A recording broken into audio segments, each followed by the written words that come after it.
Saudara-saudara yang dikasihi Tuhan, kiranya damai sejahtera dan kasih Allah dan kuasa Yesus Kristus dan Roh Kudus menyertai kita semua. Amin. Sepanjang zaman Yesus dibenci, dihujat.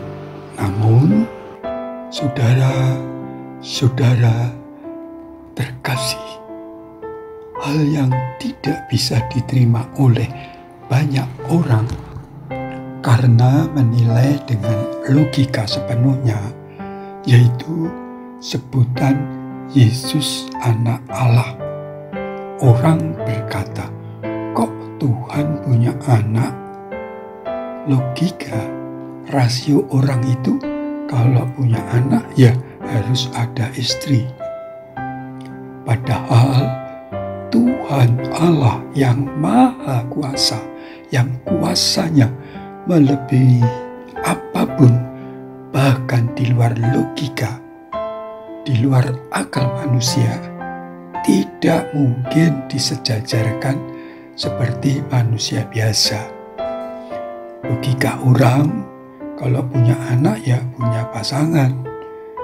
Allah mau dipahami sebatas akal atau otak orang tersebut. Padahal manusia hanya ciptaan Allah. Bagaimana ciptaan mau membatasi Sang Pencipta, mau membantah Sang Pencipta?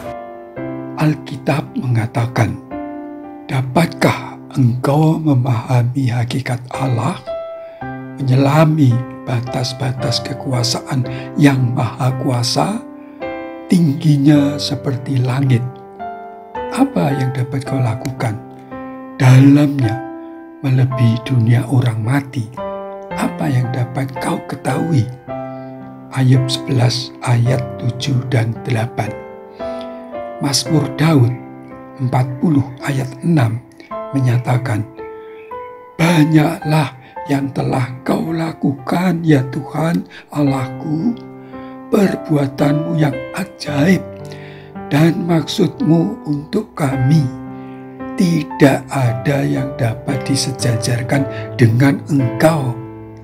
Aku mau memberitakan dan mengatakannya, tetapi terlalu besar jumlahnya untuk dihitung. Daud mengakui keajaiban dan kebesaran Allah yang tak tertandingi oleh siapapun, dan sangat tak terhitung keajaiban-keajaibannya. Tetapi tentang Yesus Kristus, banyak orang tidak mau percaya dan mengaku sebagai utusan Allah satu-satunya yang diurapi Allah dengan Roh Kudus. Tidak bisa menerima Yesus itu anak Allah. Yesus tidak dilihat dalam pemahaman rohani. Yesus dilihat sebagai manusia biasa, ciptaan Allah. Maka pendapat orang, Tuhan kok punya anak, adalah pandangan atau hikmat tanpa iman, tanpa percaya akan kemahakuasaan Allah. Saudara-saudara yang diberkati Tuhan, Paulus berkata, karena hikmat dunia ini adalah kebodohan bagi Allah. 1 Korintus 3 ayat 19. Dan pada 1 Korintus 1 ayat 27 ditulis, tetapi apa yang bodoh bagi dunia dipilih Allah untuk memalukan orang-orang yang berhikmat, hikmat dunia maksudnya. Paulus hendak mengatakan bahwa orang-orang yang tidak percaya dengan kasih Allah melalui Yesus adalah kebodohan di mata Allah. Dan orang-orang yang dianggap bodoh menurut dunia karena percaya pada Yesus sebagai utusan penyelamatan di mata Allah adalah pintar, karena mengerti hikmat Allah yang nampak dalam diri Yesus Kristus. Dengan kata lain, percaya, yakin, beriman dengan apa yang disampaikan, apa yang dikatakan mengenai Yesus Kristus. Dalam 1 Korintus 1 ayat 24, Paulus mengatakan, Kristus adalah kekuatan Allah dan hikmat Allah.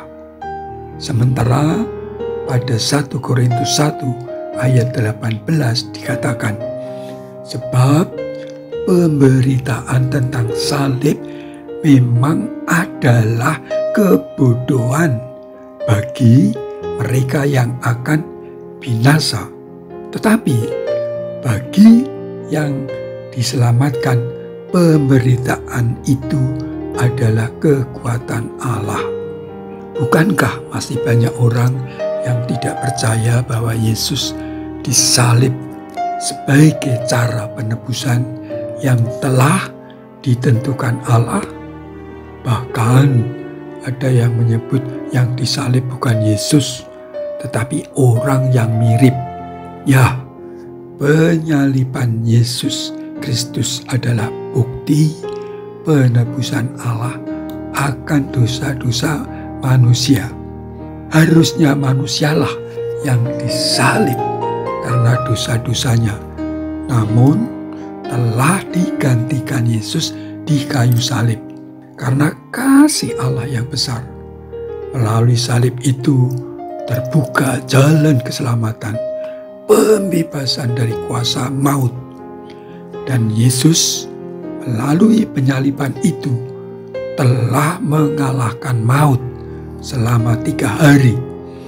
Pada hari yang ketiga bangkit, hidup kembali dalam kemenangan atas maut. Dan itu adalah kemenangan bagi orang-orang yang percaya, yang beriman kepada Yesus. Kemenangan itu akan membawa keselamatan, hidup kekal di surga kelak. Saudara-saudara, orang-orang yang dimenangkan dari kutuk dosa inilah orang-orang yang dianggap hikmat bodoh oleh dunia, oleh logika orang-orang yang tidak percaya mengenai Yesus. Sebaliknya, menjadi orang berhikmat di mata Allah karena percaya, beriman kepada Yesus. Jadi, iman inilah yang menyelamatkan. Seperti ditulis kitab Roma 1 ayat 16. Sebab aku mempunyai keyakinan yang kokoh dalam Injil, karena Injil adalah kekuatan Allah yang menyelamatkan setiap orang yang percaya.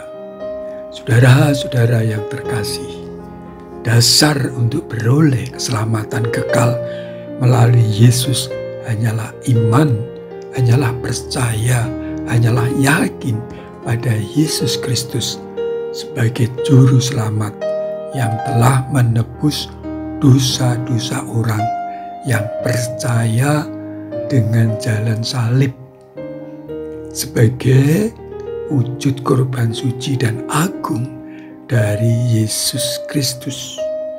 Dan apa yang ada dalam diri Yesus sudah dinubuatkan oleh nabi-nabi kitab Jabur ribuan tahun sebelumnya. Dalam Kisah Rasul 10 ayat 43, Petrus berkata tentang Dialah, yaitu Yesus, semua nabi bersaksi bahwa barang siapa percaya kepadanya, yaitu Yesus, ia akan mendapat pengampunan dosa oleh karena namanya.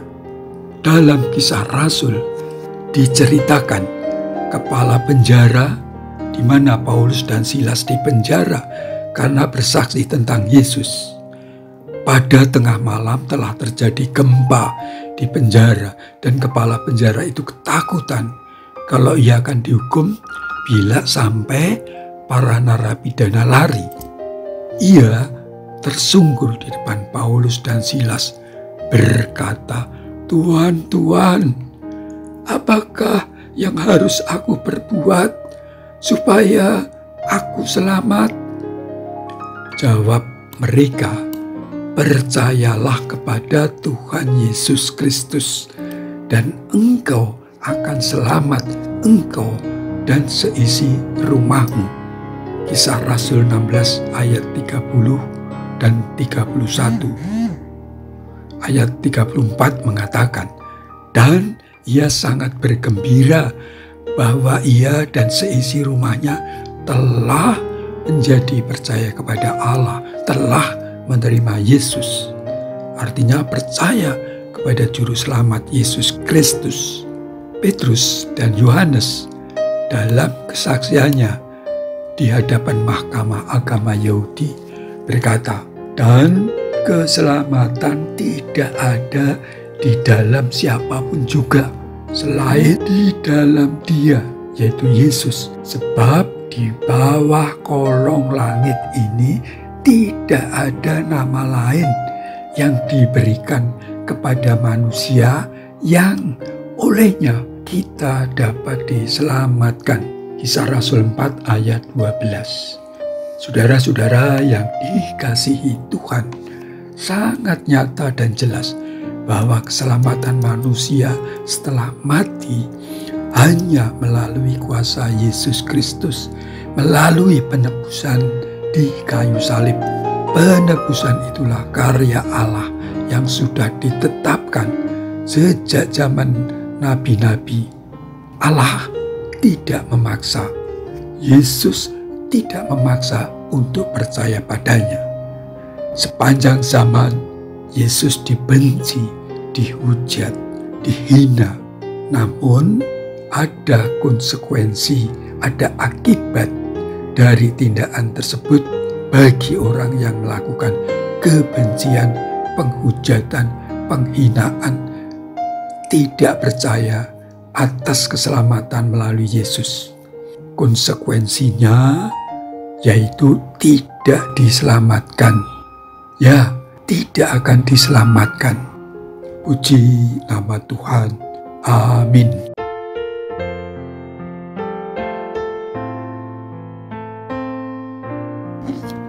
Ya Bapa, Allah yang penuh kasih, kami mohon berkat untuk saudara-saudara kami, untuk orang-orang yang masih ragu akan anugerah keselamatan melalui penebusan Tuhan Yesus. Bukakan hati rohani mereka sehingga mereka beroleh jalan keselamatan hidup kekal hanya melalui Tuhan Yesus.